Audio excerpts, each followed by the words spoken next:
हमारे साथ हैं प्रेम शंकर मिश्रा, असिस्टेंट एडिटर हैं नवभारत टाइम्स में, और इस समय चुनाव ग्राउंड रिपोर्ट्स के लिए ही, कवरेज के लिए ही बाहर निकले हुए हैं आजमगढ़ में इस वक्त। एक सीट और जो बहुत चर्चित है अब पूरे देश में, वो सीट है कैसरगंज।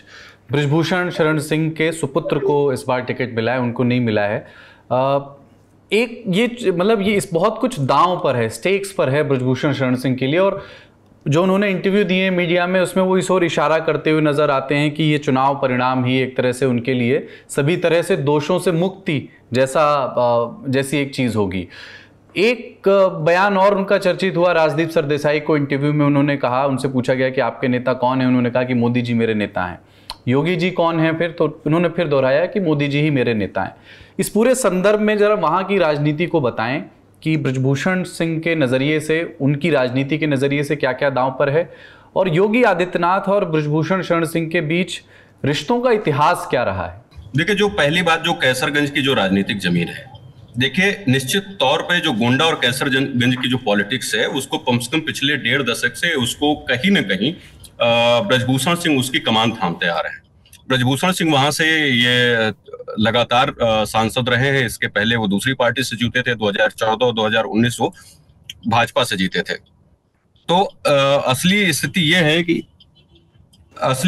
है कि कैसरगंज में उनका अपना दबदबा है, इसमें कहीं कोई दो राय नहीं है। और वो उसके पीछे बड़ी वजह यह है कि कैसरगंज में उनका अपना राजनीतिक साम्राज्य है, चाहे आर्थिक साम्राज्य है, जो सामाजिक समीकरण है, वो बहुत से ऐसे वजहें हैं जो वहां की राजनीति को प्रभावित करती है। तो कैसरगंज में फिलहाल कैसरगंज में चाहे बृजभूषण लड़ रहे हो, चाहे उनका बेटा लड़ रहे हो, गंगाधरी शक्तिमान है वाली स्थिति है। वो एक तरह से उम्मीदवारी बृजभूषण की ही है। चूंकि ये चुनाव उनका टिकट कटा है और एक राष्ट्रीय स्तर पर वो पहलवानों के यौन शोषण जैसे गंभीर मुद्दे में फंसे हुए हैं, जो वहां की कैसरगंज की राजनीतिक जमीन से अधिक जो कुश्ती की राजनीति है, उसमें जिस भंवर में फंसे हुए हैं, वो भी उनके सामने एक संकट है। तो एक लगातार वो एक इमोशनल अपील के जरिए, एक कनेक्ट के जरिए वहां पर अपनी जो वहां अपना समर्थक वर्ग है, उसको ये बताने की कोशिश कर रहे हैं कि ये चुनाव हमारे अस्तित्व का चुनाव है। इसके नतीजे हमारे जो व्यापक संदर्भ में जो दूसरे परिप्रेक्ष्य है, चाहे कुश्ती की राजनीति है, जो अन्य तरह की हमारी पहचान है, उस पहचान को भी कहीं न कहीं प्रभावित करेगी। तो इसलिए वो एक इमोशनल कार्ड खोलने की कोशिश की जा रही है। बाकी कैसरगंज में फिलहाल जो वहां के समीकरण हैं, जो उसके हिसाब से कैसरगंज में कोई बहुत मुश्किल जमीन बृजभूषण सिंह के लिए इस बार भी नहीं लग रही है। पिछली बार भी एक उन्होंने मजबूत जीत दर्ज कर ली थी।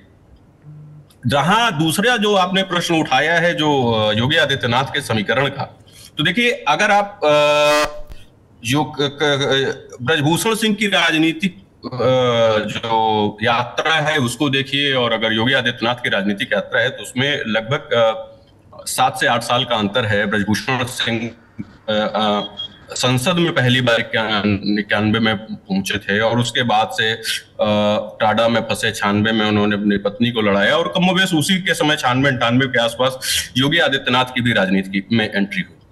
अब बृजभूषण सिंह न केवल कैसरगंज बल्कि गोंडा, बस्ती, बलरामपुर, अयोध्या के आसपास की जो राजनीतिक जमीन है, उसमें भी कहीं न कहीं अपना हस्तक्षेप करते रहे, और लगातार उन्होंने अपना विस्तार किया।